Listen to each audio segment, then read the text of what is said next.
পৃথিবী আমার আসল ঠিকানা নয়, মরণ কি দিন মুছে দেবে,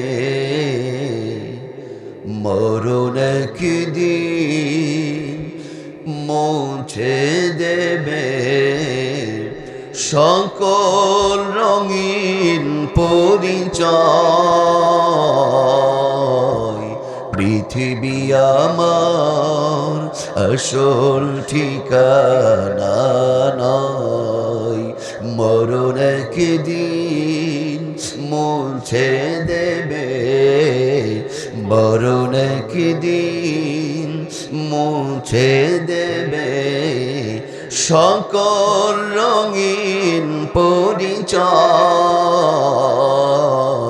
পৃথিবী আমার আসল ঠিকানা নয়, মিছে এই মানুষের বন্ধন,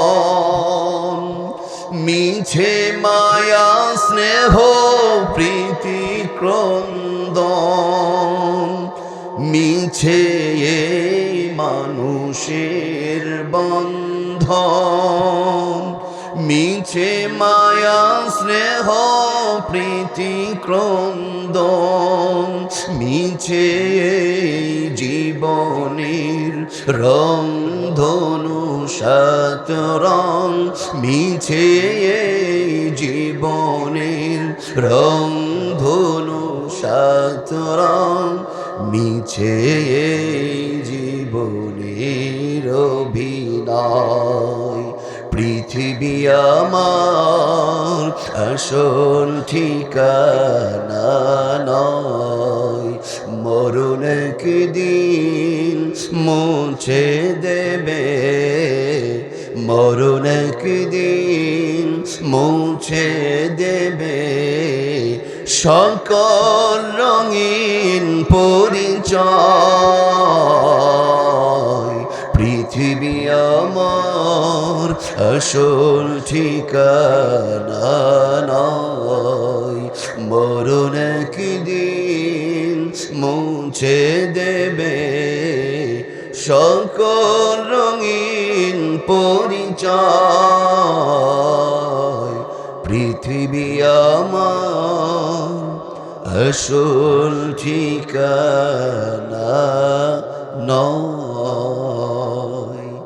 ও মুসলমান, চিৎকার করে বলুন কথা ঠিক না বেঠা? আরো আওয়াজ দিয়ে বলুন আমাদের সবাইকেই একদিন মরতে হবে, এটা চিরন্তন সত্য। ফাইসালা টাকা, আরো আওয়াজ দিয়ে বলুন ফাইসালা টাকা। আমরা সবাই একদিন মরব, তার জ্বলন্ত প্রমাণ আমাদের এই মহল্লা। আমি আসার পরেই শুনেছি আপনাদের এই মসজিদ ঘরের একজন অন্যতম প্রধানদের, ওনার ওয়াইফ স্ত্রী মারা গেছে না ভাই? দেখেন, সভাপতি সাহেবের স্ত্রী না, সাবেক সভাপতি সাহেবের স্ত্রী। আল্লাহ পাক তার এই বান্দিকে জীবনের গুনাহগুলো মাফ করে দিয়ে আল্লাহ পাক এই মাকে জান্নাতি মা হিসেবে কবুল করে নিন বলে আমিন। উনি কবরে গেছে, আমরা যাব না, দেরি আছে। আমরা যাব, তবে হুজুর এত তাড়াতাড়ি না। কবে যাবেন? আমাদের চিন্তা ভাবনা এই রকম যে ও কবরে গেছে, ও যাবে, ওর বউ যাবে, আমার বউ বা আমার সিরিয়ালটার মধ্যে দেরি আছে। আমরা মুখে বলি না, স্বীকার করি না, কিন্তু শয়তান ওয়াসওয়াসায় কিন্তু আমাদেরকে এই রকম বুঝ দেয়। কথা বলুন, যদি এমনটাই না হয় তাহলে ফজরের সময় জুমাতে যত মুসল্লি মসজিদে হয়, ফজরে কি অতই মুসল্লি হয়? আমার ভাইরা বুঝতে হবে, মৃত্যুর ভয় এই বিষয়ে আমাদের একই বিশ্বাস কম আছে। কথা বলুন ঠিক না বেঠিক? দরদির আমার, এই মৃত্যু সবার হবে নাকি শুধু গরিবদের? আমার সাথে কথা বলবেন। আমি একটা পরিবেশ করছি, আশা করছি যারা এসেছেন আপনারা আশাটা ব্যর্থ হবে না। আশা করছি ইনশাল্লাহ খুশি হবে। আল্লাহ পাক আমাদেরকে কিছু ইমানি খোরাক দিয়ে আমাদেরকে বাড়ি পাঠাবেন, এতটুকু আল্লাহর পরে ভরসা আমি করি, বলি ইনশাআল্লাহ। মরবে সবাই না শুধু গরিবগুলো? ধনীরা তো মরবে না, শুধু যারা কালো ধলরা মরবে না। মরবে আমার ভাইরা, শ্রোতারা মরবে, বক্তারা তো মরবে না। বক্তারা মরবে, অবশ্যই মরবে। বক্তা মরবে, সভাপতি সাহেব আর প্রধান অতিথি ওনাদের বিষয়টা আলাদা নাকি? যে হুজুর এখন আওয়ামী লীগ দেশে নাই, আওয়ামী লীগ শুধু মরবে, বিএনপিরা মরবে না। বিএনপিরা যদিও মরে, জামাত ইসলাম এরা ফুফা মেরে এরা আর মরবে না মনে করেন। এমনটা কি আমার ভাইরা? দেশের জনগণ মরবে, প্রধানমন্ত্রী মরবে না, এমনটা কি আমার ভাইরা? এটা বলার জন্যই আমি বলছি, এটা হলো আমাদের জন্য জ্বলন্ত একটা প্রমাণ, দৃষ্টান্ত। যার যখন সময় হবে সে তখন চলে যাবে, সেটা সাধারণ জনগণ হোক, এমপি হোক, মন্ত্রী হোক, রাষ্ট্রপ্রধান হোক, রাষ্ট্রপতি হোক, আল্লাহর পয়গম্বর নবী রাসূল হোক, গাউস কুতুব পীর মাশায়েখ হোক, কিংবা কাফের বেঈমান যেই হোক না কেন, কুল্লু নাফসিন যায়িকাতুল মাউত, যার প্রাণ আছে তাকে মৃত্যুর স্বাদ আস্বাদন করতেই। আমাদের মাননীয় প্রধানমন্ত্রী, ওনার বিষয়ে আজকে আমার অনেক কথা আছে, আপনারা কি রাগ করবেন? অনেক কথা আছে। এই সবুজ শ্যামল সুফলা বাংলাদেশের মানুষ একজন অভিভাবককে হারালো, একজন প্রকৃতপক্ষে দেশপ্রেমিককে এই বাংলাদেশ হারিয়েছে। জনাব তারেক রহমান সাহেব, জনাব তারেক রহমান সাহেব বলেছেন জানাজার সময়, জানাজার মাঠে, যে আমার মায়ের কাছে কেউ যদি কিছু পেয়ে থাকেন, আমার মা যদি ঋণী থাকে কারো কাছে আমাকে জানাবেন, আমি ঋণ পরিশোধ করে দেব। কথা ঠিক না ব্যাঠি? আমি তারেক রহমান সাহেবের এই কথাটা আমি এইভাবে বলতে চাই, আপনার মা আমাদের কাছে ঋণী নয়, তবে এই দেশের জন্য তারেক জিয়া যা করেছে, দেশের 18 কোটি মানুষ আমরা তারেক জি আমরা খালেদা জিয়ার কাছে ঋণী। কথা বলুন ঠিক না ব্যাঠি?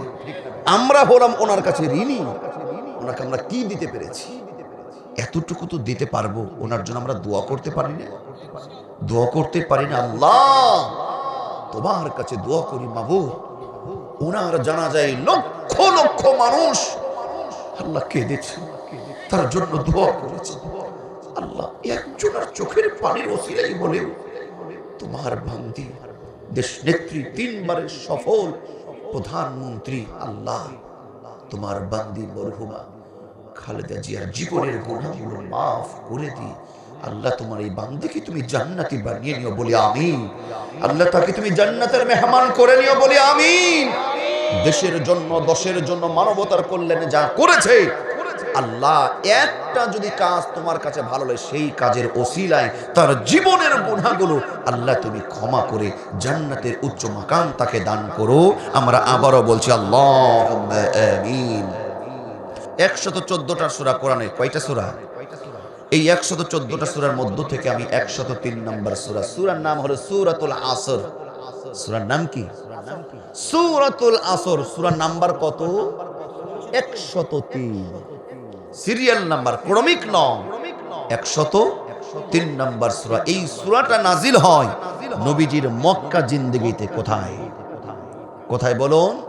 হিজরতের পূর্বে মক্কায় নাজিল হয়। এই সূরাতে মোট আয়াত আছে মাত্র 3টি। কয়টি? সবাই বলেন নাই। রুকু আছে মাত্র 1টি। এবার তোমাদের মনটা খারাপ হয়ে গেল যে হুজুর আমাদের শ্রোতা কম মনে করে। আপনি কি আমাদের ঈমানও কম মনে করেছেন নাকি? অত পাখা, অত কাঁচা ঈমানদার আমরা না। আপনি সব বাদে ছোট্ট একটা সূরা ধরলেন। আপনি সূরা ইয়াসিন ধরতে পারতেন, সূরা বাকারা ছিল, সূরা রহমান ছিল, আপনি সূরা আলী ইমরান, এইগুলো বাদে কি একটা ছোট্ট একটা সূরা ধরলেন? আমার ভাইরা, এই রকম কি কারো কোনো আফসোস আছে? থাকলে বলুন, আমি ক্লিয়ার করে দিচ্ছি। আফসোস কি আছে? সূরাটা সাইজে ছোট হতে পারে, কিন্তু দরদির আমার, এই সূরা ছোট্ট, কিন্তু এই সূরা যেন ঝিনুকের মধ্যে হীরা মণি মুক্তার চাইতেও অনেক বড় অলংকার দামি একটি সূরা। যারা সুবহানাল্লাহ বলেননি পরশুদিন বলে নিন, সবাই বলেন সুবহানাল্লাহ। এই সূরাটার দেখতে, মাপতে, ওজনে, সাইজে ছোট। সাইজে কি মাত্র 3টা আয়াত। কয়টা আয়াত? কত নম্বর সূরা? সূরার নাম কি? আসর। নাজিল হয়েছে কোথায়? মক্কায়। মোট আয়াত আছে কয়টা? রুকু আছে। মাশাআল্লাহ, তো ওয়াজ তো হয়েই গেল, আপনারই তো মুফাসসির। বলি আলহামদুলিল্লাহ। আমার একটা আলাদা বৈশিষ্ট্য, আমি আলোচনা করব 1 ঘন্টা 2 ঘন্টা, ঠিক আছে, কিন্তু এই আলোচনার 50% ওয়াজ আপনি বাড়ি নিয়ে যাবেন না, ওই রকম পাগল বক্তা আমি না। কমপক্ষে 50% আলোচনা ওয়াজ আপনি চান আর না চান আপনার পকেটে আমি ঢুকে বাড়িতে পাঠাবো ইনশাআল্লাহ। সূরার নাম কি? মাশাআল্লাহ। আয়াত আছে কয়টি? নাজিল হয়েছে কোথায়? মক্কায়। আশা করছি অনেকদিন মনে থাকবে ইনশাআল্লাহ। ওই যে আফসোস, যে ছোট্ট সূরা, আফসোসের কিছু নেই, ছোট্ট সূরা হতে পারে কিন্তু এর ওজন, এর ওয়েট অনেক অনেক বেশি। চিৎকার করে বলুন সুবহানাল্লাহ। এই সূরাটার গুরুত্ব কত বেশি খেয়াল করুন। শুধু আমাদের কাছে গুরুত্ব নয়, এমনটাই নয়, ইমাম শাফিঈ রাহমাতুল্লাহ আলাইহি তিনি বলেন কোরআনুল কারীমের একটি মাত্র সূরা আছে, যেই সূরাটার নাম হলো সূরাতুল আসর। এই সূরাতুল আসরটা একটি সূরা যদি মানুষ পড়ার মতন পড়তো, বোঝার মতন যদি বুঝতো, মানুষদের হিদায়াতের জন্য এই একটি সূরাই যথেষ্ট হয়ে যেত। তার মানে বোঝা যায় এই সূরার মধ্যে এমন বক্তব্য আছে, এমন মেডিসিন আছে, এই সূরাটা কেউ যদি আমল করতে পারে সেই মানুষের জীবনটাই সাকসেসফুল হয়ে যাবে। আল্লাহর নবীর সাহাবীরা এই সূরাটাকে কত গুরুত্ব দিয়েছেন শুনুন। 2 জন 4 জন 5 জন সাহাবী যখন একত্রিত হতেন, এক জায়গায় হতেন, দেখা সাক্ষাৎ যখন হয়, আপনাদের আমাদের দেখা হয় না? রাস্তাঘাটে আমাদের দেখা হয়, একজন বাজার থেকে আসে আর একজন মসজিদ থেকে যায়, রাস্তায় দেখা হয় না? আমাদের দেখা হলেই আমরা কি কোরআনের আলোচনা শুরু করি? আমাদের দেখা সাক্ষাৎ হলেই গীবত, গিল্লা, ফাহিশা কথাবার্তায় আমরা লিপ্ত হয়ে যাই। কথা বলুন ঠিক না? কাকে সাইজ করতে হবে, কাকে কি করতে হবে, এই দিককার কামান কমে গেল, ওই দিকে বসান দিতে হবে, ওই দিকে টেন্ডারের টাকা মারতে হবে, এই রকম চিন্তা ভাবনা অনেকের মধ্যেই আছে না নাই? নবীর সাহাবীরা ওনাদের যখন 2 জন 4 জন 5 জন যখন সাহাবীদের মধ্যে দেখা সাক্ষাৎ মিলে যেত, যখন তিনারা 2 জন 4 জন একত্রিত হতেন, ওনারা গীবত ফাহিশা নয়, দরদিরা আমার, 2 জনের সঙ্গে দেখা হলে ততক্ষণ পর্যন্ত ওনারা পৃথক হতেন না, আলাদা হতেন না, যতক্ষণ পর্যন্ত এই একটি সূরা সূরাতুল আসর একে অপরকে না শ্রবণ করাতে। তার মানে সূরার মধ্যে কি আছে?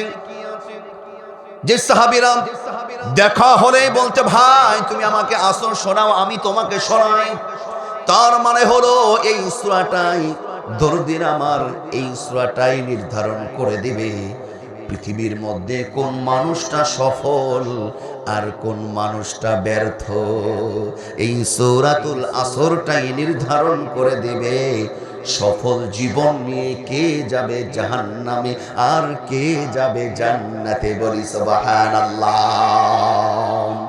আল্লাহ রাব্বুল আলামিন কোরআনুল কারীমের 103 নম্বর সূরা সূরাতুল আসরটা এইভাবে বলছেন, বিসমিল্লাহির রাহমানির রাহিম,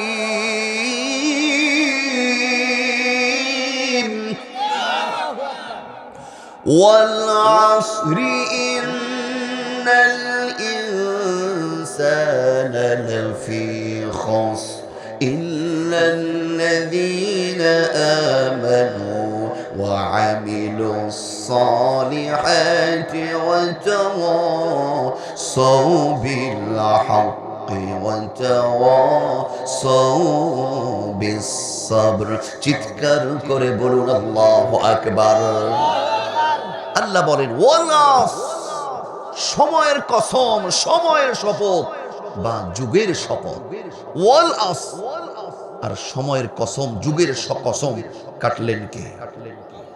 সময়ের কসম কাটলেন কে? আমরাও তো কসম কাটি, আমরা কাটি না? আল্লাহ কিসের কসম কাটলেন? সময়ের। কিসের? টাইম। টাইম বোঝেন না? সময় বা কালের বা যুগের। আর আমরা কসম কাটি কিসের? মায়ের কসম, বাপের কসম, নেতার কসম, নেত্রীর কসম, লেই গার্লফ্রেন্ডের কসম, বয়ফ্রেন্ডের কসম। আছে না? ও যুবক, ও যুবতী বোন যারা আছেন শোনেন, কান পেতে সবাই। আমরা কেউ বাবার কসম, মায়ের কসম, নেতার কসম, নেত্রীর কসম, পদ্মা সেতুর কসম, হিরো আলমের কসম, ছাতা মাতা যার কসমে হোক না কেন, শুধুমাত্র বিশেষ উল্লেখযোগ্য যদি কোনো কারণ থাকে, শুধুমাত্র কসম ইমানদার মুসলমান কাটতে পারবে একজনের নামে। তিনি কে? আরো আওয়াজ দিয়ে বলুন, তিনি কে? যেমন তেমন ছোটখাটো বিষয় না কসম কাটা মানে আল্লাহর সঙ্গে বেয়াদবি করা। উল্লেখযোগ্য গুরুত্বপূর্ণ কোনো বিষয় যদি কসম কাটতেই হয়, অনুমতি আছে কার কসম কাটার? বাপের কসম, মায়ের কসম, নেতার কসম, নেত্রীর কসম, গরুর কসম, খাসির কসম, মোষের কসম, ডিপজলের কসম, হিরো আলমের কসম, পদ্মা সেতুর কসম, কোন ছুরের নামের কসম কাটা জায়েজ নাই। বুঝা গেল? আজ থেকে আর কারো নামে কসম কাটবো? কিছু কিছু যুবক আছে, দোস্ত দে 10,000 টাকা, তোকে দেবো না, মায়ের কসম বলছি তোকে দিয়ে দেবো টাইম মতো। আছে না নাই? কাটা যাবে না। আমরা কসম কাটি কেন? কথা বুঝবেন, সাইড টক হবে না, মেহেরবানি করে। আমি কিন্তু বড় একটা চিন্তা ভাবনা নিয়ে কথা বলছি, আপনারা কি রাগ করছেন? কসম আমরা কাটি কেন বলেন তো? আমরা কসম কাটি আমার কথাটার গুরুত্ব বোঝানোর জন্য। বন্ধুর কাছে 5 লাখ টাকা ধার চেয়েছি, বন্ধু দেবে না। দেবে না কেন? ও টাকা ধার নিলে মনে করে না যে মানুষের টাকা, নিজের টাকা মনে করে ওই বাড়িতে ঘুমিয়ে যায়, আর খবরই থাকে না। 1 মাস পরে দেব, 6 মাস পর চাইলেই মাথা নষ্ট। 5 মাস দেরি করেছে, তারপরে যদি চাই তো এমন একটা ভাব, এমন একটা কিরিসুটি, এমন একটা অবস্থা, অ্যাটিটিউড সে দেখায় যেন মনে হয় যে আপনি টাকা দেন নাই, আপনি বোধহয় ওর কাছ থেকে টাকা নিয়েছে। ঠিক না বেটি? অনেক কুলাঙ্গার আছে খুন করে, আমার কাছে টাকা চাইলে মানে। আমি বুঝাতে চাচ্ছি আমরা কসম কাটি আমার কথাটার গুরুত্ব বোঝানোর জন্য। বন্ধু 10 লাখ টাকা ধার দে, এই যে কসম কেটে বলছে আমি অমুক মাসে তোকে দিয়ে দিব। কথা বলুন ঠিক না বেটি? আমার আল্লাহ এইখানে কসম কেন কাটলেন? আল্লাহর কথা কি গুরুত্ব বোঝানোর জন্য কসম কাটার দরকার আছে? আমার ভাইয়ারা, আল্লাহ সুবহানাহু ওয়া তাআলা কোরআনুল কারীমে বিভিন্ন জায়গায় বিভিন্ন বিষয় নিয়ে তিনি কসম কেটেছেন। তবে বিষয় হলো আমার আল্লাহর কথার গুরুত্ব বোঝানোর জন্য কসম কাটার প্রয়োজন হয় না। আমার আল্লাহ কসম কাটলেও কথার যেমন গুরুত্ব, প্রতিটা কথা কোরআনুল কারীমের 6663 নম্বর যতগুলো 6666টা আয়াত, আল্লাহ পাকের প্রত্যেকটা নির্দেশ দরদে আমার কসম না কাটলেও একই গুরুত্ব।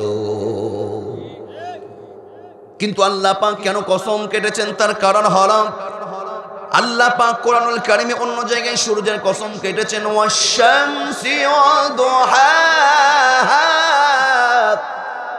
ওয়াল কমারি ইযা তালাহা ওয়ান নাহারি ইযা জাল্লাহা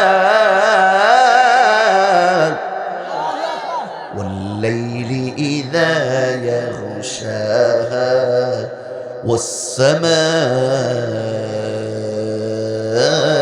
وما بناها। আমার আল্লাহ সুবহানাহু ওয়া তাআলা কোরআনুল কারীমের বিভিন্ন জায়গায় বিভিন্ন বিষয় নিয়ে কসম কেটেছে। যখন যেই বিষয় আমার আল্লাহ পাক আলোচনা করেছেন, যখন যেই বিষয়ে আমার আল্লাহ পাক যেই কথাটা বোঝানোর জন্য লেকচার দিয়েছেন, ওই কথার সাথে যেই জিনিসটার সম্পর্ক রয়েছে, আমার আল্লাহ সেই জিনিসটার কসম কেটেছে। বলি সুবহানাল্লাহ। দরদের আমার আল্লাহ রাব্বুল আলামিন সূরাতুল আসর যেহেতু মানুষের সফলতা আর ব্যর্থতা সম্পর্কে আলোচনা করেছেন, সফলতা কোথায় আর ব্যর্থতা কোথায়, মানুষের সফলতা আর ব্যর্থতা, মানুষের জীবনের সময়ের মধ্যে নির্ভর রয়েছে। বলি সুবহানাল্লাহ। এই জন্যই আল্লাহ বলছেন ওয়াল্লাহ, সময়ের কসম, এইখানে সময়ের কসম কেটেছে। বলি সুবহানাল্লাহ। দরদির আমার, মানুষের জীবনে সবচাইতে দামি জিনিসটার নাম কি? সময়। কিন্তু না, অনেকে বলে হুজুর দুনিয়ায় বাঁচতে হলে মানুষের জীবনে সবচাইতে দামি জিনিস হলো টাকা। এটা কি সঠিক না ভুল? ভুল। কেউ বলবে হুজুর আমার কাছে দামি হলো আমার স্ত্রী, কেউ বলবে আমার গাড়ি, কেউ বলবে আমার বাড়ি। পৃথিবীর মানুষের সবচাইতে দামি জিনিসের নাম হলো সময়। কি নাম বলো? সময় হলো সবচাইতে বড় দামি জিনিস। আল্লাহ সুবহানাহু ওয়া তাআলা তিনি বলেন, ওয়ালা, সময়ের কসম, সময়ের শপথ, ইন্নাল ইনসানা লাফি খুসর। আল্লাহ সময়ের কসম কেটে তিনি বলছেন সময়ের যুগের বা কালের শপথ, অতএব সকল মানুষগুলো বড়ই ধ্বংসের মধ্যে পড়ে আছে। কথাটা কার? সময়ের কসম কেটে বলছেন মানুষগুলো বড়ই ক্ষতিগ্রস্তের মধ্যে পড়ে আছে, মানুষগুলো ধ্বংসের মধ্যে পড়ে আছে।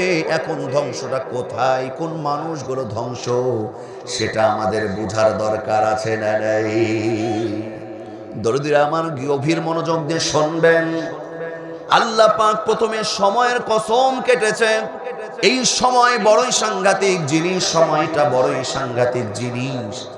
আচ্ছা বলুন তো, যেই সন্তানটা ইন্টারমিডিয়েট পড়ে, এসএসসি পাস করার পরে ইন্টারমিডিয়েট কলেজে পড়ছে, ওই কলেজের সে যদি 2টা বছর যদি ভালোভাবে লেখাপড়া না করে, তার রেজাল্টটা যদি ফার্স্ট ক্লাস না হয়, সে কি ডাক্তারি চান্স পাবে? বলুন পাবে? ওই 2 বছর পার হয়ে গেল, চিন্তা করলো আমার 2 বছর পার, আমি সময় গুরুত্ব দিলাম না, আরো 2 বছর কষ্ট করব, এইভাবে আরো 10 বছর যদি খাটাখাটি করে, দরদিরা আমার, সময়ের ব্যবধানে তার বয়সটাও শেষ হয়ে যাবে। সঠিক সময়টা কাজে যদি না লাগাই, ডাক্তার ইঞ্জিনিয়ার হওয়া যায় না। কথা ঠিক না বেটি? যেই ছাত্রটা ইউনিভার্সিটি বিশ্ববিদ্যালয়ে চান্স পেয়েছে, 4 বছর 5 বছর অনার্স মাস্টার্স কমপ্লিট করবে, কিন্তু সেই যদি বিশ্ববিদ্যালয়ে যাওয়ার পরে এই 4 বছর 5 বছর যদি গুরুত্ব দিয়ে লেখাপড়া যদি না করে, শুধু চিপাই চাপাই যদি গিয়ে তার বান্ধবী কিনে বাদাম ফাটায় আর খায়, রেজাল্ট যদি খারাপ করে, বলুন কি সেই ছাত্রটা কি সফল হবে?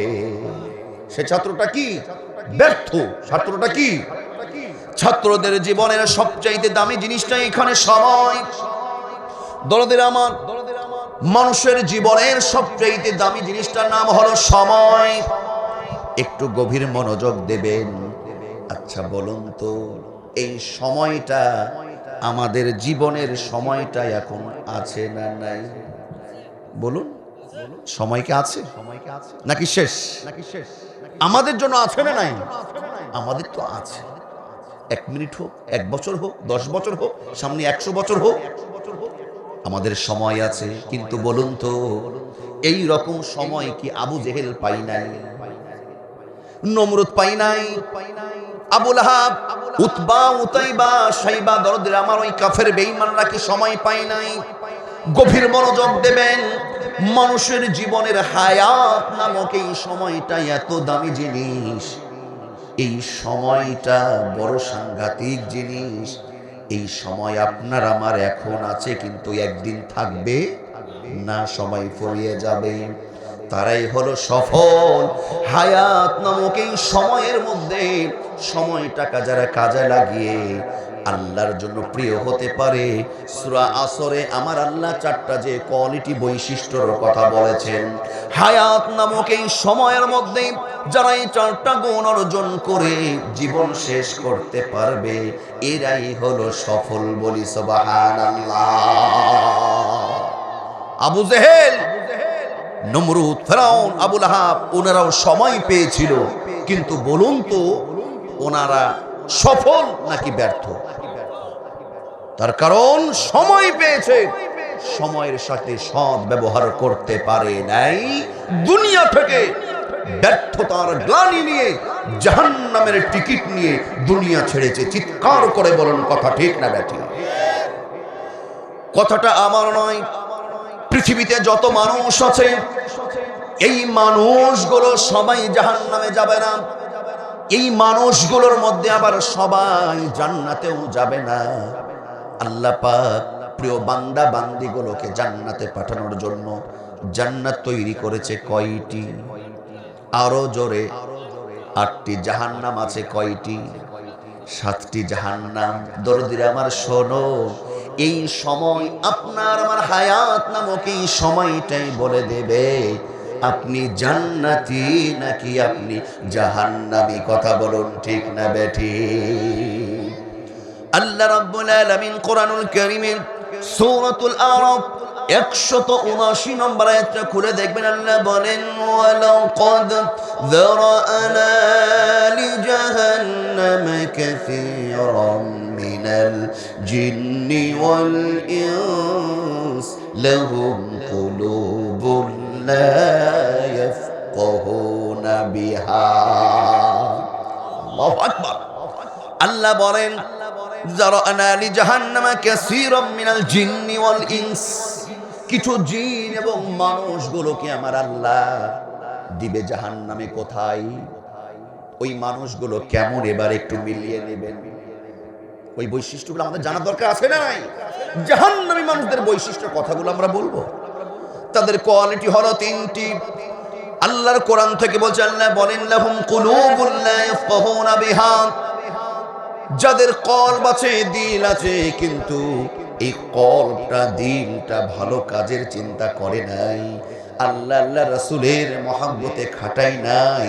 এই কলব অনেকের আছে, কিন্তু দরদির আমার বলুন তো, একটা অন্তর একটা মন মানুষের যেমন আছে গরু ছাগলেরও আছে না নাই?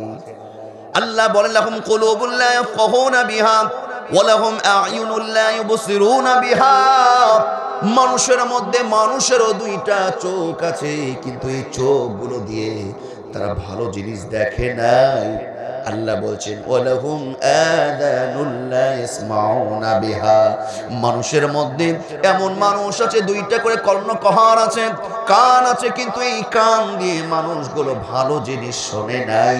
এই রকম মানুষ মসিপুরে নাই, সিরাজগঞ্জে নাই। গরুর 2টা কান আছে না নাই? না আপনাদের এদিকে গরুর 1টা কান না কয়টা? গরুর চোখ আছে না নাই? না চোখ ছাড়া? চোখ আছে, গরুর কান আছে। আল্লাহ বলেন, গরুরও কান আছে, গরুরও চোখ আছে, মানুষেরও আছে না নাই? কিন্তু এই মানুষগুলো যদি এই চোখ কান কলব যদি কাজে না লাগায়, আল্লাহ বলছেন, উলাইকা কাল আনআম,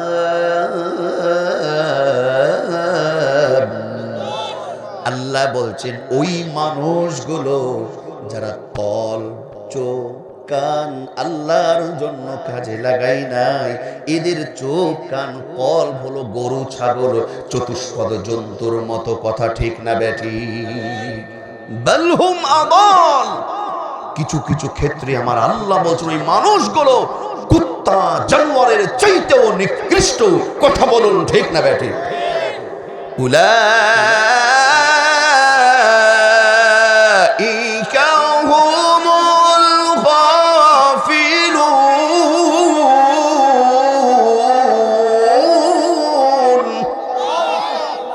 আল্লাহ বলছেন ওই চরিত্রের মানুষগুলোই হলো সবচাইতে বড় গাফেল, সবচাইতে বড় পথভ্রষ্ট। কথা বলুন ঠিক না ব্যাঠি? চোখ আছে, কান আছে, কলব আছে, সে মানুষ, কিন্তু আল্লাহ বলছে আল্লাহর জন্য চোখ কান কলব যদি কাজে না লাগায় সে মানুষ হতে পারে, কিন্তু কুত্তা জানোয়ারের চাইতেও নিকৃষ্ট। কথাটা মোল্লার না আল্লাহর? কথাটা আমার ভাইয়ের না আল্লাহ? সভাপতি সাহেবের না আল্লাহ? সূরাতুল আরাফ 179 নম্বর আয়াতটা দেখে নেবেন। আপনাদের বোধহয় কষ্ট হচ্ছে নাকি ভাই? কিছুক্ষণ কথা বলা যাবে? বলবো না শেষ করে দেব? আমার ভাইরা শোনো, আপনার এবার আপনারা একটু সহজে বুঝবেন। আবু জেহেল মানুষ ছিল না? সবাই বলে আবু জেহেল কি ছিল? নমরুদ কি ছিল? ফেরাউন বোধহয় পাঠা। ফেরাউন কি ছিল? আর আবু লাহাব ভেড়া। ওনারা মানুষ ছিল, কিন্তু আবার বলুন তো আবু জেহেলের চাইতে আপনার বাড়ির গরুটা ভালো, মোষটা ভালো না আবু জেহেল ভালো?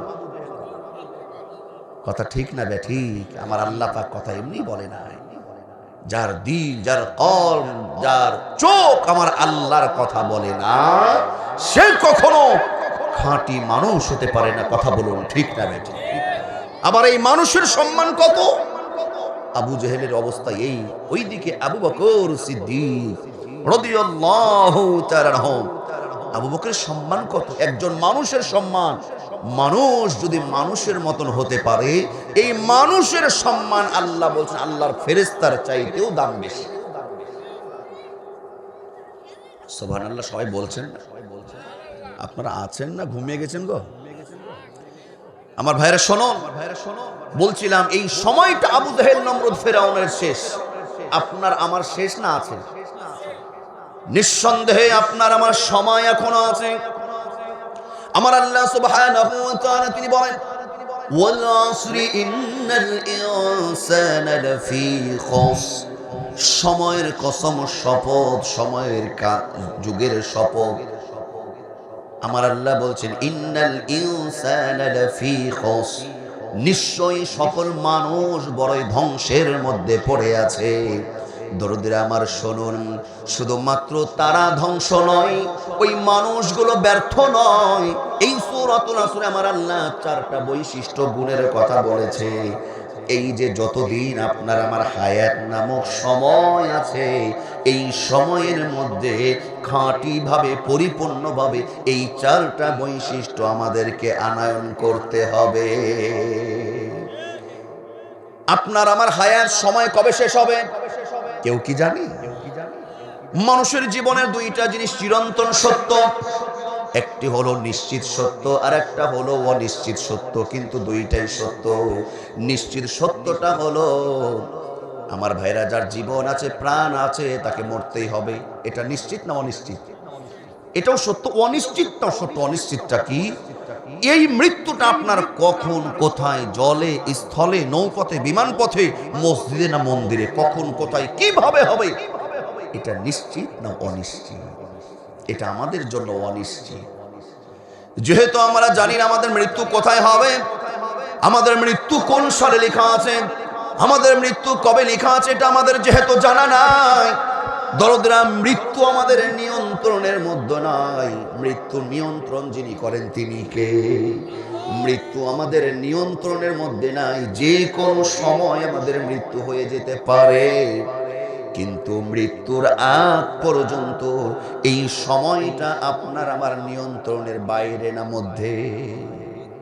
এই নিয়ন্ত্রণ আমার মধ্যে না। আপনি নামাজ পড়বেন কি পড়বেন না, সুদ খাবেন কি খাবেন না, মা বোনরা পর্দা করবেন কি করবেন না, স্বামী স্ত্রী সম্পর্ক ভালো রাখবেন কি রাখবেন না, নামাজ পড়বেন কি পড়বেন না, হালাল খাবেন কি খাবেন না, এই একটা সময়ের মধ্যে নিয়ন্ত্রণ করার ক্ষমতা আমাদের আছে না নাই?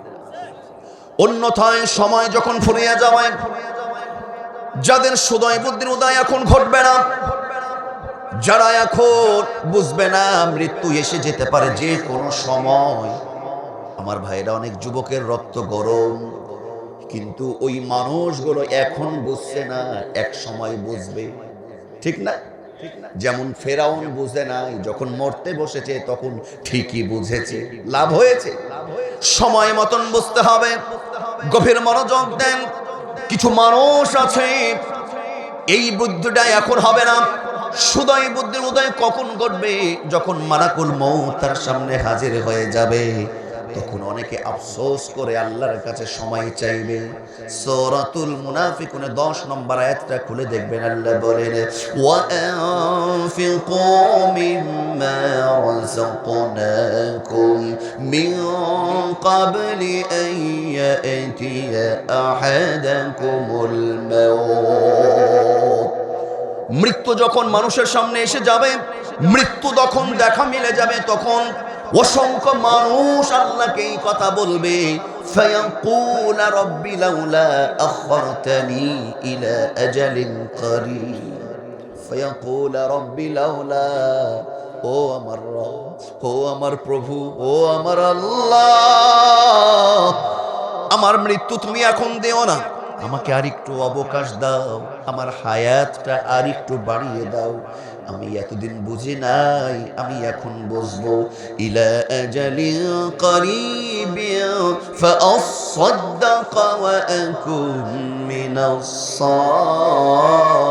সালিহিন। চিৎকার করে বলে আল্লাহু আকবার।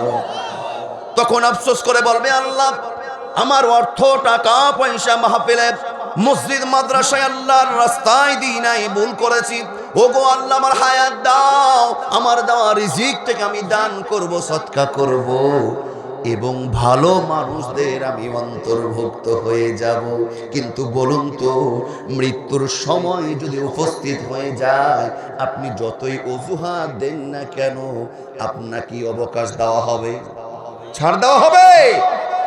যে হুজুর বাংলাদেশে ঘুষ আছে, ঘুষ ওই দেখে নিব মালাকুল মউত কি ক টাকা লাগে, সে সুযোগ আছে।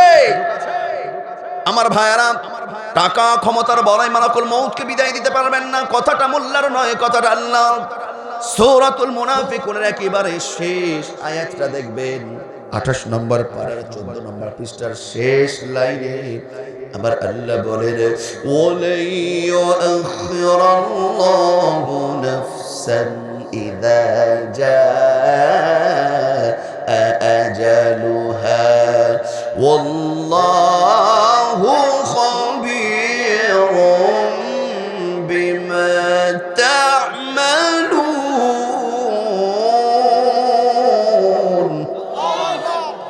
সময় উপস্থিত হয়ে গেলে আর বিন্দু মাত্র কাউকে অবকাশ দেওয়ার সুযোগ, কাউকে ছাড় দেওয়া হবে।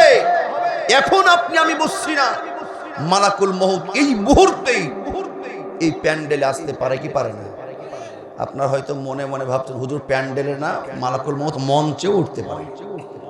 যে আমরা কয়েকজন আছি, আমি বুঝাতে চাচ্ছি যে এইখানেও চোখের পলকে আমাদের মৃত্যু হয়ে যেতে পারে কি পারে না?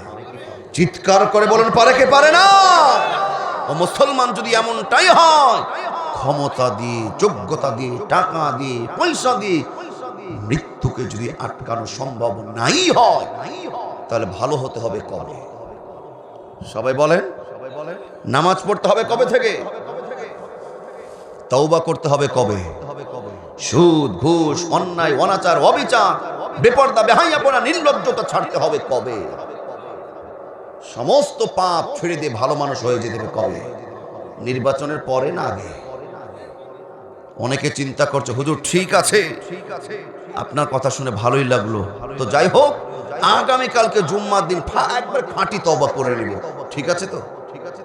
ঠিক আছে, আগামী জুম্মার দিন ভালো দিন আছে হুজুর, কাল জুম্মার দিন, কালকে তওবা করে নিলে তো হবে। আগামীকালকে জুমা পর্যন্ত, এখন তো কয়েক ঘন্টার ব্যবধান, ওই জায়গা পর্যন্ত আমরা কি যেতে পারবো? ও মুসলমান, এই বিশ্বাস কি আছে? যদি এমনটাই হয়, এই ময়দানে বসে থেকে এখনই একটা পুত পবিত্র খাঁটি ঈমান এবং আমল করার মনকে আমাদের স্থির করতে হবে। কথা বলুন ঠিক না বেঠিক? মৃত্যুর সময় যখন এসে যাবে, কেউ আমরা টিকতে পারবো না, বাঁচতে পারবো না। ক্ষমতা দিয়ে, ধন দৌলত দিয়ে কেউ দুনিয়ায় বেঁচে থাকতে পারবো না। সময় যখন ফুরিয়ে যাবে, এই দুনিয়া ছেড়ে আমাদেরকে চলে যাওয়া লাগবে। কথা বলুন ঠিক না ব্যাঠি? আল্লাহ বলছেন ওয়ালা আস ইন্নাল ইনসানা লাফি খুস, সময়ের কসম, নিশ্চয়ই সকল মানুষ বড় ক্ষতির মধ্যে পড়ে আছে, শুধুমাত্র 4 শ্রেণীর মানুষ ব্যতীত। কয় শ্রেণীর? সবাই বলো, কয় শ্রেণীর? এই 4টা গুণ, এই 4টা বৈশিষ্ট্য, এই 4টা গুণ যাদের মধ্যে থাকবে, একটু মিলিয়ে নেবেন আজকে। কারো মধ্যে যদি 3টা থাকে, একটার অভাব থাকে, হায়াত নামক সময়ের মধ্যে সেটা পূরণ করতে হবে। কারো মধ্যে 2টা থাকে, 2টা বাকি থাকে। যতটুকু সময় আপনারা আমার আছে, এই সময়ের মধ্যে বাকিটা পূরণ করতে হবে। এবার শুনুন, ওই 4 শ্রেণী, ওই 4টা গুণ যাদের মধ্যে আছে, ওই মানুষগুলো ধ্বংস থেকে মুক্ত বলেছেন কে? আল্লাহ বলেন ইল্লাল্লাযীনা আমানু ওয়া আমিলুস সালিহাত। এক নম্বর কোয়ালিটি হলো, 1 নম্বর বৈশিষ্ট্য গুণ হলো ইল্লাল্লাযীনা আমানু, যারা ঈমান আনয়ন করেছে। আমার আল্লাহ বলছে তারা ধ্বংস নয়, তারা ব্যর্থ না, যারা ঈমান আনয়ন করেছে। আমরা কি ঈমান আনয়ন করেছি? সবাই বলুন, ঈমান আনয়ন করেছি? আমরা ঈমান এনেছি না ঈমান আমরা পেয়েছি? কথা বুঝে থাকলে বলুন। ঈমান আমরা আনি না, ঈমান আমরা পেয়েছি। ঈমান এনেছিল সুমাইয়া রাদিয়াল্লাহু তাআলা আনহা, ঈমান এনেছিল খুবাইব, খাব্বাব, বেলাল রাদিয়াল্লাহু তাআলা আনহু। বলি সুবহানাল্লাহ। আমরা ঈমান আনি নাই, আমরা ঈমান পেয়েছি। আর প্রত্যেক সূত্রে পাওয়ার গুরুত্ব, কদর বেশি থাকে। আমরা তো পেয়েছি কিভাবে? আমার দাদা হাজী সাহেব, আমি হাজী বংশের ছেলে। আমার বাপ হাজী সাহেব, আমার বাপ মুসলমান। আমার ঘরেও আমিও আল্লাহর ঘরে, আমি আমার বাবার ঘরে জন্ম নিয়েছি, দাদার ঘরে জন্ম নিয়েছি। আমার দাদা মুসলমান, বাবা মুসলমান, ওই সূত্রে আমিও মুসলমান। কথা বলুন ঠিক না বেঠিক? আমার ভাইয়ারা, ঈমানের কদর বুঝতে হবে। যেমন তেমন ঈমান হলে হবে না। আল্লাহ সুবহানাহু ওয়া তাআলা তিনি বলেন ইল্লাল্লাযীনা আমানু, যারা ঈমান আনয়ন করেছে। এই ঈমানটা যেমন তেমন ঈমান হলে হবে না, ঈমানটা হতে হবে নির্ভেজাল, খাঁটি ঈমান। কথা বলুন ঠিক না বেঠিক? আল্লাহ রাব্বুল আলামিন সূরা নিসার মধ্যে বলেন ইয়া আইয়ুহাল্লাযীনা আমানু আমিনু বিল্লাহি ওয়া রাসূলি। আল্লাহ পাক এখানে কি বলছেন আমার দিকে খেয়াল করুন।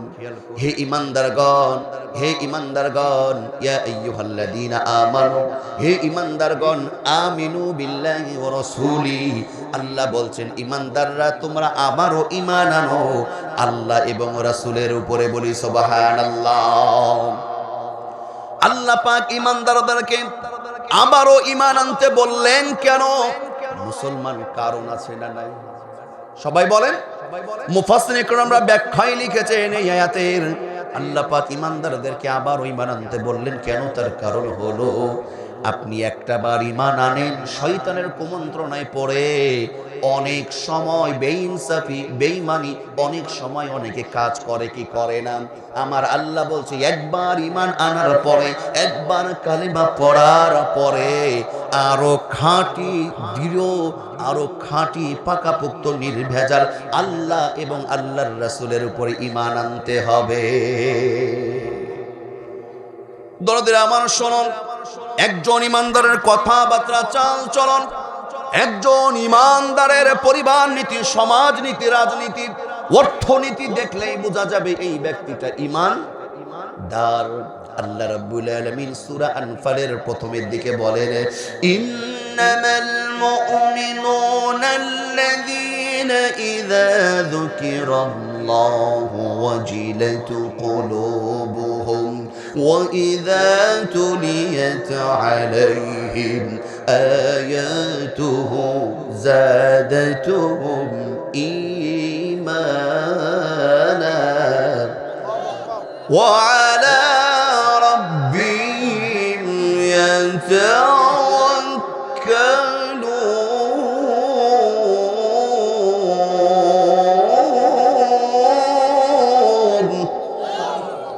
আল্লাহ বলছেন ইন্নামাল মুমিনুনা আল্লাযীনা ইযা যুকিরাল্লাহ মুমিন তো তারাই ইযা যুকিরাল্লাহ ওয়াজিলাত কুলুবুহুম যখন তারা আল্লাহর স্মরণ করে আল্লাহর কথা মনে পড়ে, জান্নাত জাহান্নামের কথা মনে পড়ে, পরকালের কথা মনে পড়ে, একমাত্র আল্লাহর যখন জিকির করে, আল্লাহর স্মরণ করে, মুমিন তো তারা আল্লাহর ভয়ে তাদের হৃদয়টা ভয়ে কেঁপে উঠে, বলি সুবহানাল্লাহ।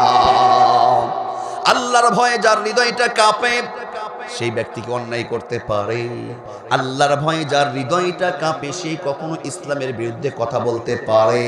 আল্লাহর ভয়ে যার হৃদয়টা কাঁপে সেই কখনো কি বেনামাজি হতে পারে? আমার ভাইয়েরা, আল্লাহ বলছেন এরা হলো মুমিন। وَإِذَا تُلِيَتْ عَلَيْهِمْ آيَاتُهُ زَادَتْهُمْ إِيمَانًا যখন ইমানদারদের সামনে কোরআনের তেলাওয়াত করা হয়, এই যে আমি মাঝে মধ্যে তেলাওয়াত করছি, আপনাদের একটু ভালো লাগে কাজ করছে না? আপনার অজান্তেই আল্লাহু আকবার বেড়ে যাচ্ছে, বের হয়ে যাচ্ছে না? এটাই হলো ঈমান বেড়ে যাওয়ার লক্ষ্য। আল্লাহ এই জন্য বলেন وَإِذَا تُلِيَتْ عَلَيْهِمْ آيَاتُهُ زَادَتْهُمْ ঈমানা। আল্লাহ বলছেন আল্লাহর কোরআনের আয়াত যখন শোনে তখন মুমিন ইমানদারদের ঈমান আর স্থির থাকে না, ঈমানটা বাড়িয়ে দেয় একজন, তিনি কে?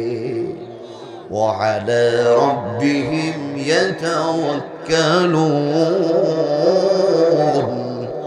আল্লাহ বলছেন ইমানদার মুমিন তো তারাই সুখে দুঃখে বিপদে মুসিবতে খেয়ে থাকুক না খেয়ে থাকুক, যেই অবস্থায় থাকুক না কেন, সর্ব অবস্থায় মুমিন একমাত্র একজনের উপরে তাওয়াক্কুল করে, ভরসা করে, তিনি কে? আরো জোরে বলুন, তিনি কে? আমরা সর্ব অবস্থায় ভরসা করব কার উপরে?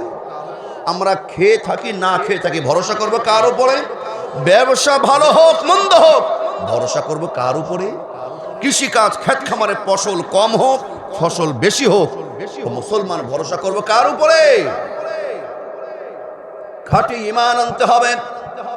আল্লাহ বলেন ইল্লাল্লাযীনা আমানু, ওই সমস্ত মানুষগুলো ধ্বংস নয়।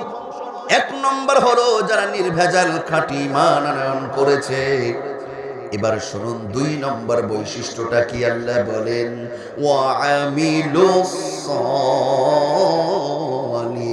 সালিহাত, চিৎকার করে বলি আল্লাহু আকবার। দুই নম্বর বৈশিষ্ট্য হলো আল্লাহ বলছেন ওয়া আমিলুস সালিহাত, আমলে সালেহ করতে হবে, নেক আমল করতে হবে, নেক কাজ করতে হবে। রাজি আছি আমরা? রাজি আছি? আপনার নেক আমল নেক কাজ ততক্ষণ কবুল হয় না ইমানদার যতক্ষণ না হয়। আমার দিক খেয়াল করেন, আমরা অনেক সময় অনেকে বলে না ও বেধর্মী হলে ওর কাজগুলো কত সুন্দর রে, মুসলমানের চাইতে ওই ব্যক্তি ভালো, এইরকম কথা অনেকে বলে, বলে না? ইন্ডিয়াতে দাদাবাবুর দেশে ডাক্তার, কিছু ডাক্তারদের কথা এরকম আসে। আমার ভাই আমার দিক খেয়াল করেন, একটু খেয়াল করেন। কষ্ট হচ্ছে আর অল্প সময় কষ্ট হবে, গভীর মনোযোগ দিয়ে বুঝবেন।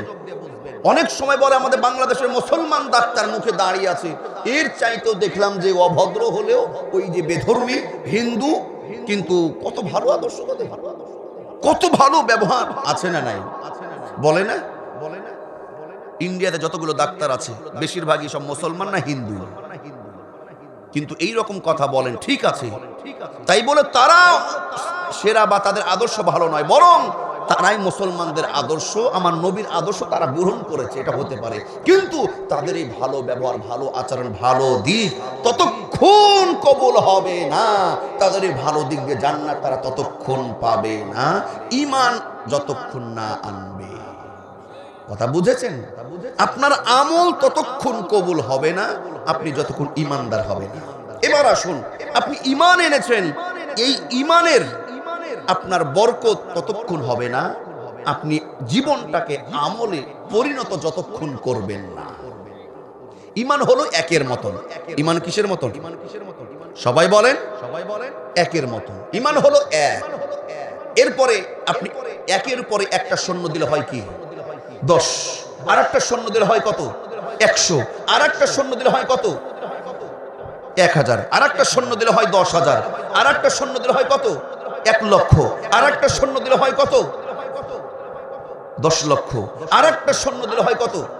1 কোটি। দেখেন, একের পাশে পর্যায়ক্রমে শূন্য বাড়ার জন্য একের হয়ে গেল 1 কোটি। একের কি উন্নতি! ইমানদার মুসলমান ইমান আনার পরে নামাজ পড়বে, রোজা রাখবে, হজ করবে, যাকাত দিবে, ওয়াজ মাহফিল করবে, সমাজের কাজ করবে, রাজনীতি করবে, দিনদারিত্ব করবে, পর্দা করবে, দান করবে, সদকা করবে, রোজা রাখবে, তাহাজ্জুদ পড়বে। আমার ভাইরা তারাবির নামাজ পড়বে, যত আমল ভালো কাজ রয়েছে পিতামাতার খেদমত করবে। ইমানের এইভাবে পর্যায়ক্রম উন্নতি একজন ঘটিয়ে দিবে। তিনি কে? আর একটু আসতে বলেন, তিনি কে?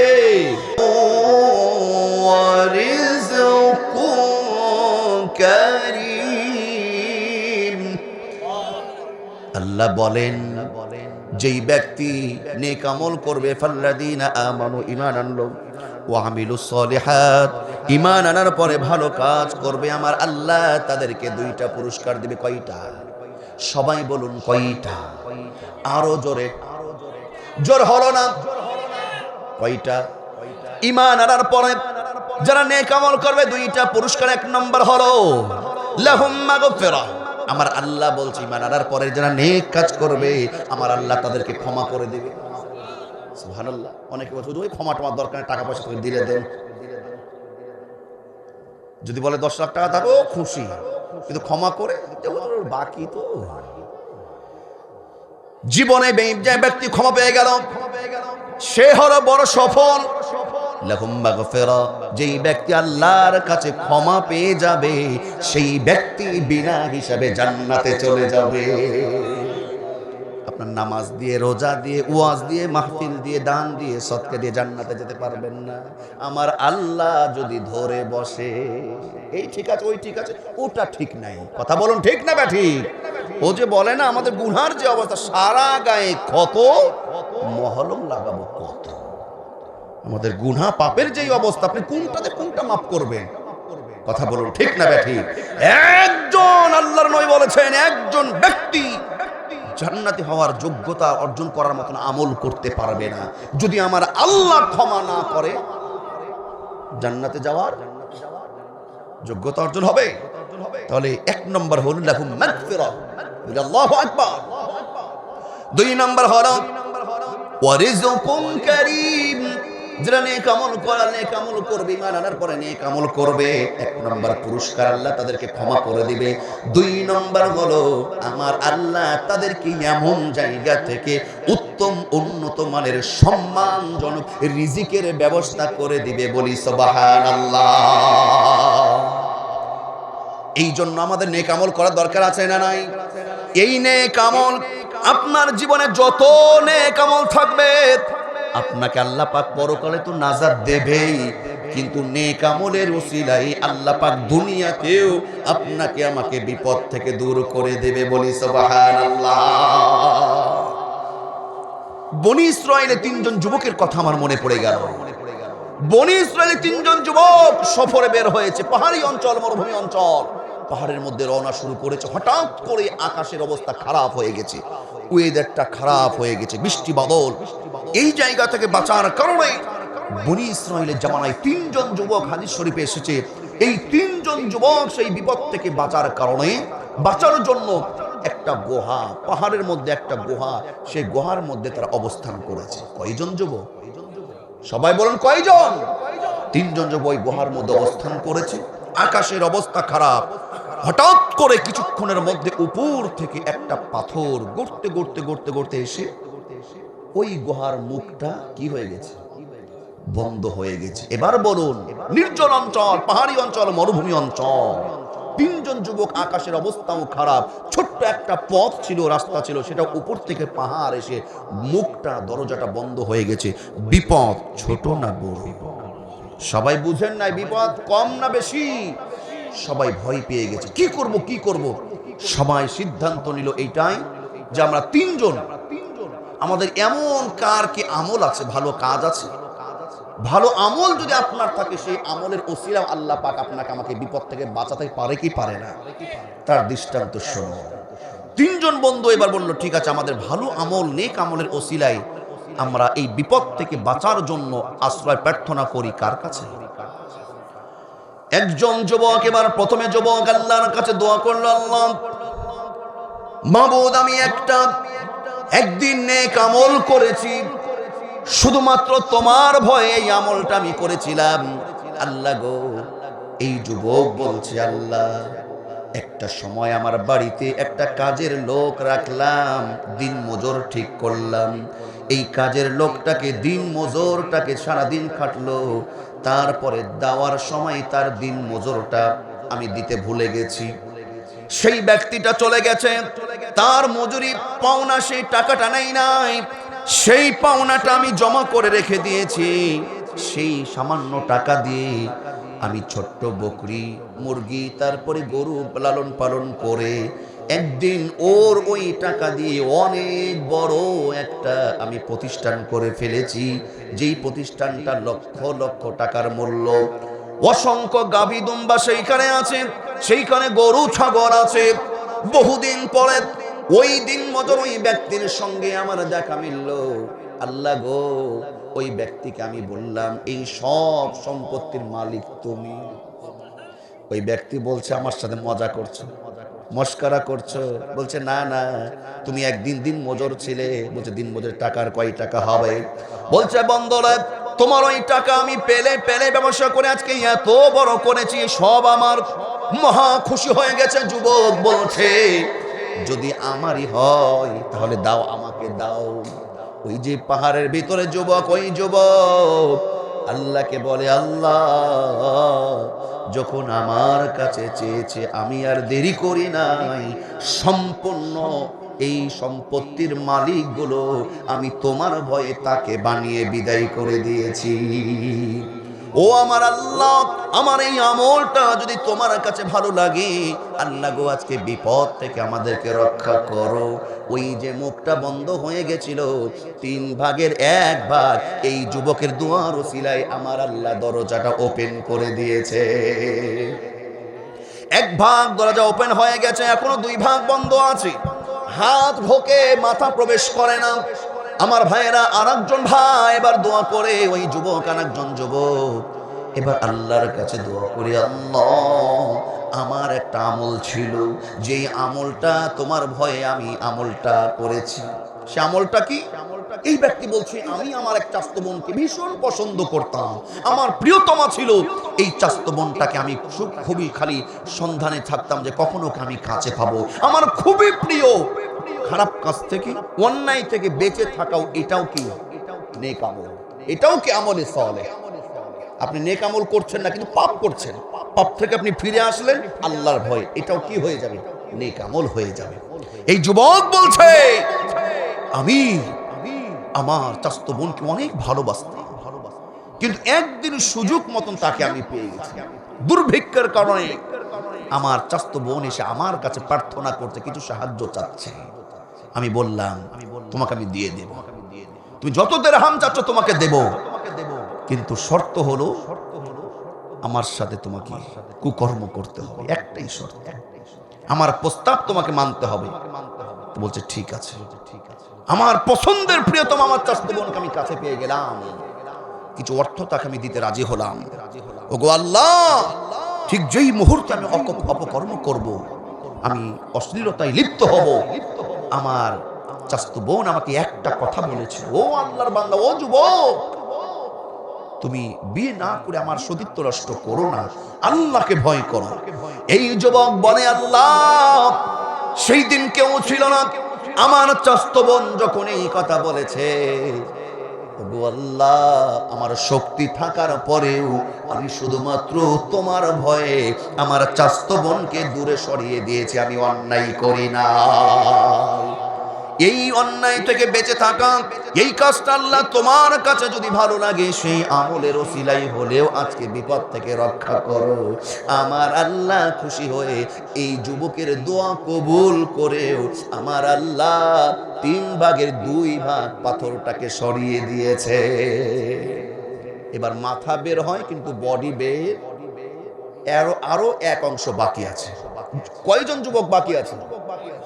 আর একজন যুবক বাকি আছে।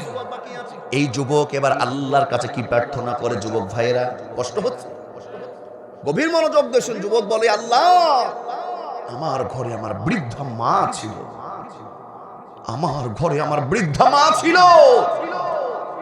আমি বাইরে কাজে যেতাম, কাজ থেকে যখন ঘরে ফিরতাম, আমি আমার ঘরে সন্তান ছিল, কিন্তু প্রতিদিনের আমার নিয়ম ছিল বাড়িতে ফেরার পরে সর্বপ্রথম আমার মাকে আমি আগে দুধ পান করাতাম।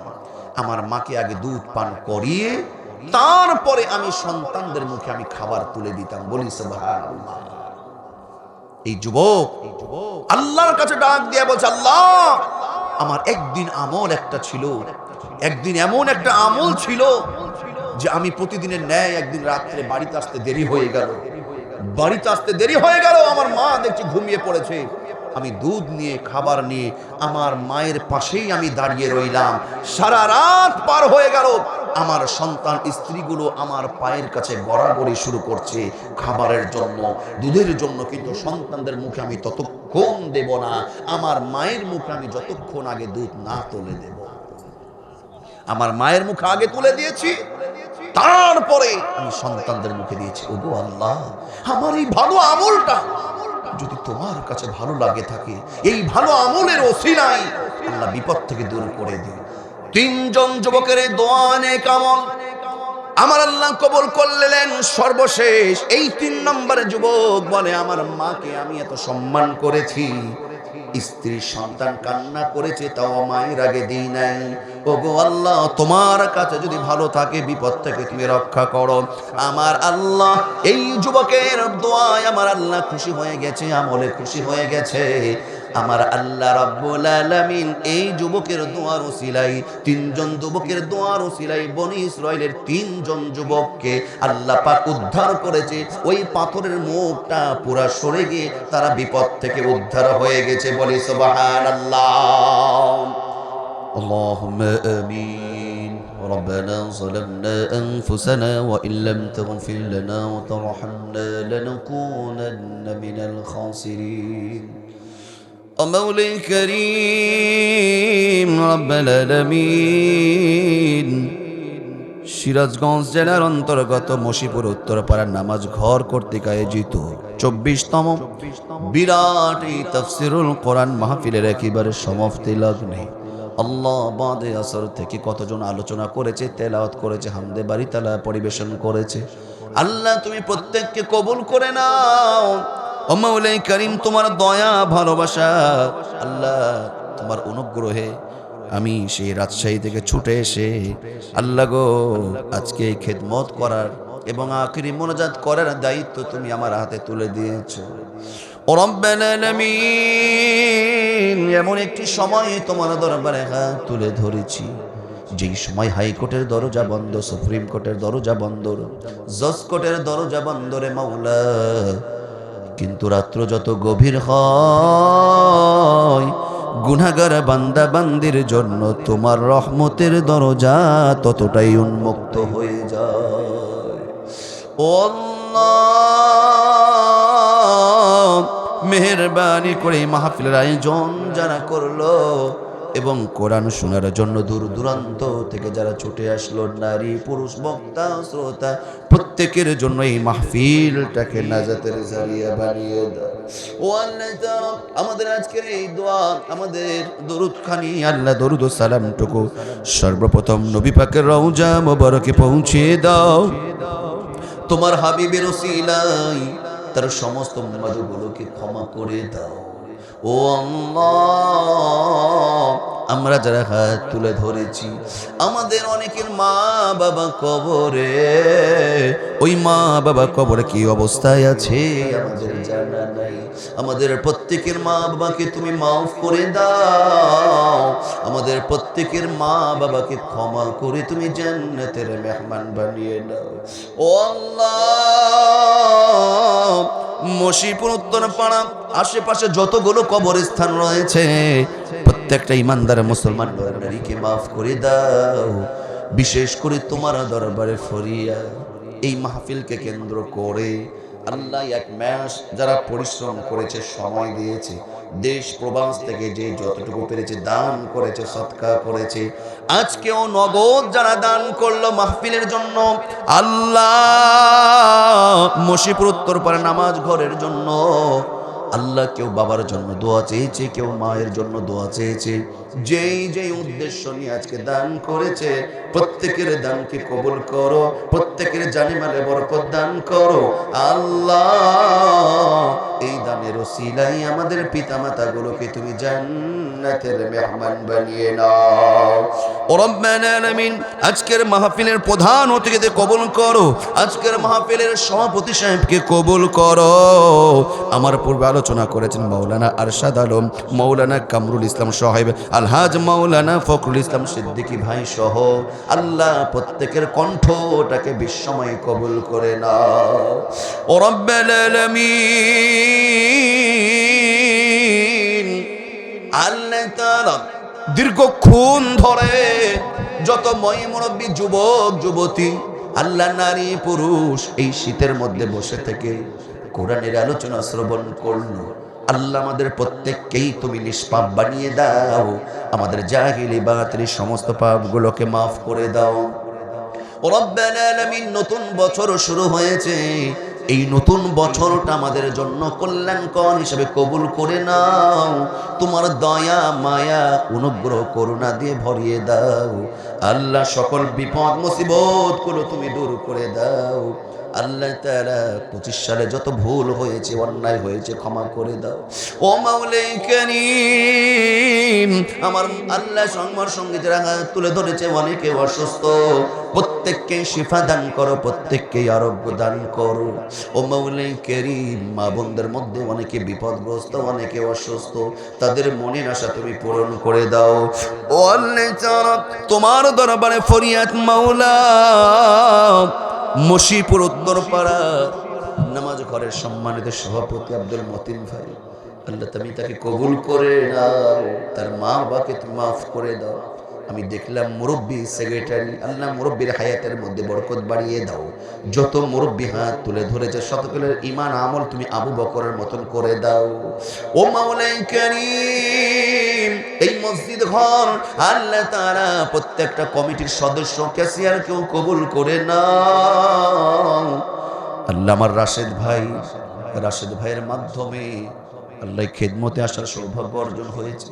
আমার রাশেদ ভাইয়ের সকল প্রকার বিপদ বালা মুসিবত তুমি দূর করে দাও আল্লাহ। তার পরিবারের সুখ দাও, অভাব অনটন তুমি দূর করে দাও। আমার সফরের সঙ্গী আল্লাহ জনাব মোহাম্মদ পান্না চান্দিপুরি, আল্লাহ তাকে তুমি কবুল করো আল্লাহ। আমার সফর সঙ্গী মাওলা আশিকুর রহমান বিপ্লবী, আল্লাহ তাকেও তুমি কবুল করো আল্লাহ। ক্যামেরাম্যানকে তুমি কবুল করো, জানে মালে তুমি বরকত দিয়ে দাও। যত আলেম ওলামা ডানে বামে বসে আছে আল্লাহ গো, যাদের জুতা বাহানোর যোগ্যতা আমি অধম রাখি না, আমার মুরব্বীগুলোকেও কবুল করে নাও ও মাওলাই কারীম। আমি জানি না কে কোন অভাবে আছে, অভাবগুলো তুমি দূর করে দাও। আমি জানি না কেউ কোন বিপদ মুসিবতে আছে, বিপদ মুসিবত গুলো তুমি দূর করে দাও আল্লাহ। যাদের ব্যবসা বাণিজ্য খারাপ হয়, ব্যবসা মাধ্যমে তুমি বরকত দিয়ে দাও। ক্ষেত খামার ফসলের মধ্যে বরকত দাও। বেকার যুবকের জন্য কর্মসংস্থানের ব্যবস্থা করে দাও এই মহল্লায় মাওলাই কারীম আল্লাহ তাআলা। কন্যাদায়গ্রস্ত পরিবার থাকলে কন্যাদায় মুক্ত করে দাও। হয়তো অনেক মায়েরা বোনেরা হাত তুলে ধরেছে আল্লাহ, বিয়ে হয়েছে দীর্ঘদিন হলো সন্তান হয় না আল্লাহ, কন্যা হোক আর পুত্র হোক, সুস্থ সন্তান দিয়ে আমার প্রত্যেকটা বোনকে তুমি ধন্য করে দাও। ও রব্বুল আলামিন, এই মসজিদের সাবেক সভাপতি আল্লাহ, তার স্ত্রী বিদায় নিয়েছে, এই মাকে তুমি মাফ করে দাও, জীবনের গুনাহগুলো ক্ষমা করে জান্নাতের মেহমান বানিয়ে নাও। আল্লাহ, বিদায়কালে তোমার দরবারে ফরিয়াদ, আমাদের বাংলাদেশে তিনবারের সফল প্রধানমন্ত্রী বেগম খালেদা জিয়াকে তুমি ক্ষমা করে দাও। আল্লাহ, তার কবরটাকে তুমি জান্নাতের মেহমান বানিয়ে দাও। ও আল্লাহ তাআলা, তার মধ্যে যে দেশপ্রেম ছিল, দেশের মানুষের জন্য যা কাজ করেছে, তার ভালো দিকগুলো, ভালো আদর্শগুলো, আল্লাহ তাকে যারা ভালোবাসে প্রত্যেকের মধ্যে সেই আচরণগুলো, সেই আদর্শগুলো তুমি বাস্তবায়ন করে দাও। আল্লাহুম্মা গফিরলি আবি ওয়া উম্মি, সকলে পড়ুন রব্বির রহমহুমা কামা রব্বায়ানি সগীরা, রব্বির রহমহুমা কামা রব্বায়ানি صغيرا. اللهم بارك لنا في رجب وشعبان وبلغنا رمضان. سبحان ربك رب العزة عما يصفون وسلام على المرسلين. ومولاي الكريم আমরা যেই সময় বিদায় নিব, বিদায়কালে আমাদের সকলের জবানে ওই মধুর কালিমা তুমি জারি করে দিও, লা ইলাহা ইল্লাল্লাহু মুহাম্মাদুর রাসূলুল্লাহ।